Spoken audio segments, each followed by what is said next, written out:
Hello sa inyo mga bay, mayroon tayong ano dito, selector cable. Ano kasi ito, matigas. Kaya hanapan natin siya ng paraan. Meron akong ginawa doon na ano, yan, para iganito na lang natin siya.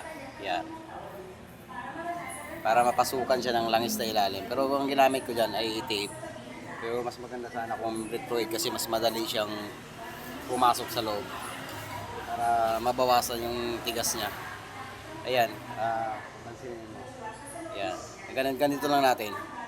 Ayan, ganito lang natin para lalambot siya, para mapasukan siya sa loob ng ano, ng langis. Kasi sayang naman na ano, wala pa naman siyang putol, wala pa siyang problema. Kaso nga lang, ang tigas lang talaga.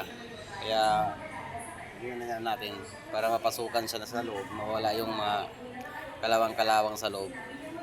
Kasi minsan kasi magkakaroon siya ng kalawang kaya tumitigas.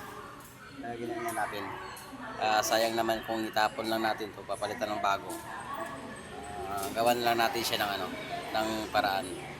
So, konting tips na naman to mga bay. Salamat.